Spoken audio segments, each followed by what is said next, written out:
On this episode of Jesan Sorrells Presents, episode number 36, I discuss something involving blue and black.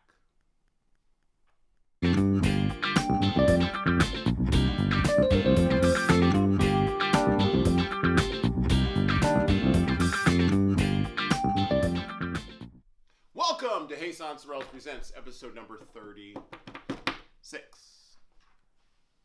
So today I'd like to talk about, I had a lot of swirl of things going on in my head this week, over the last couple of weeks actually. I've been running a Monday to Monday and another Monday to Monday. But over the last couple of weeks I've had the opportunity to to address a lot of different issues in a lot of different organizations.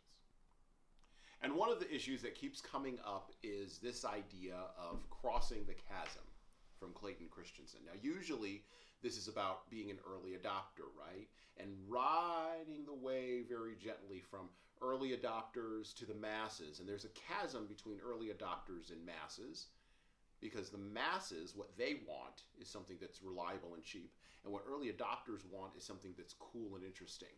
And the reason why I'm telling you about early adopters, and the reason why I'm telling you about masses, and the reason why I'm telling you about crossing the chasm is because there's another chasm that's in our workplaces and in our environments. It's a chasm of trust. But the thing is, for trust, you have to do something, and there's a reason why I have this here. So I want to show you something that I drew. In order to have trust in organizations, you have to believe and then do. And the gap between believing and doing, the way you cross that gap, the way you cross that chasm right there, is you use trust to do that. You've got to believe, and then you've got to do. And trust is what allows us to cross that chasm. But if we don't have trust, if we don't have trust in our bosses, if we don't have trust in our organizations, if we don't have trust in our systems, if we don't have trust in our families, our societies, our communities, or even our culture,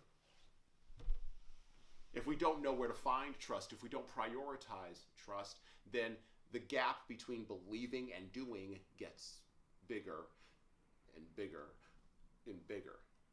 Until at a certain point, the gap becomes so big that we tumble into it with distractions, with equivocations, and with excuses. You've got to believe before you can do, right? And then you've got to do, and other people see you doing, and then they trust. It's a circular action, right? It's a feedback loop. It's a relational piece. Stephen Covey talked about this, obviously, in his book, Speed of Trust. Zig Ziglar talked about it way back in the day. So I'm not really saying anything radical or new, but this is the interesting thing. The distractions that we have in our society and culture, the ability that we have to disconnect relationally from others, this is causing the gap between believing and doing to get bigger and bigger. And crossing that chasm is really the only thing worthwhile for leaders, for employees, for managers, and for supervisors. Now, one thing with crossing the chasm, here's one of the things that we have to understand as leaders. Crossing that chasm is one of the most important pieces of work we can do. And the way that we do that is we over-communicate, right? How many of you as leaders out there are more than willing to take credit and you run as far away as you can from blame? How many of you are willing to give that feedback that you couch as positive, but it's really negative? Because it's not really designed for growth. It's really designed to shame and to blame and to get the stink of a failure off of you. How many of you as leaders are doing that? How many of you as leaders on teams are looking around and saying, hey, my people need to be accountable, or hey, my people need to be responsible, which is all well and good, but are you accountable? Are you responsible? Are you going to the breakdown first? Are you the one that's putting in the work? Staying late, getting in early, doing all these kinds of things that you want other folks to do. Are you doing that as a leader? Because if you're not, the chasm between what people want to believe and what people will actually do, that chasm that has to be crossed with trust, that's the thing that will erode. That's the thing. That's the place where you will fail.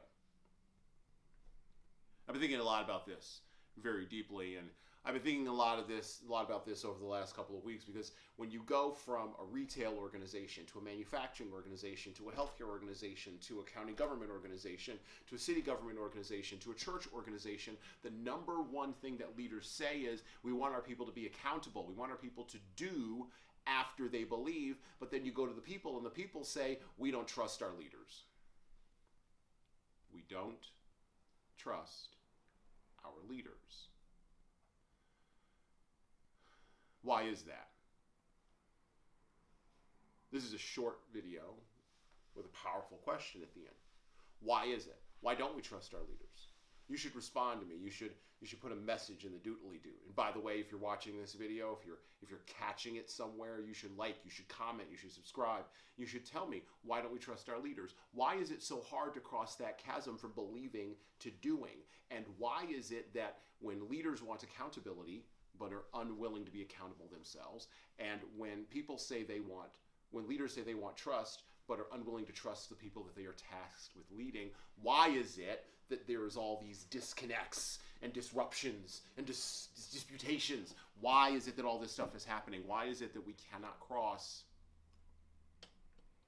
the chasm as effectively as we would like to as leaders in order to build the organizations, in order to build the cultures, and in order to build the change that we seek so desperately in our modern world today?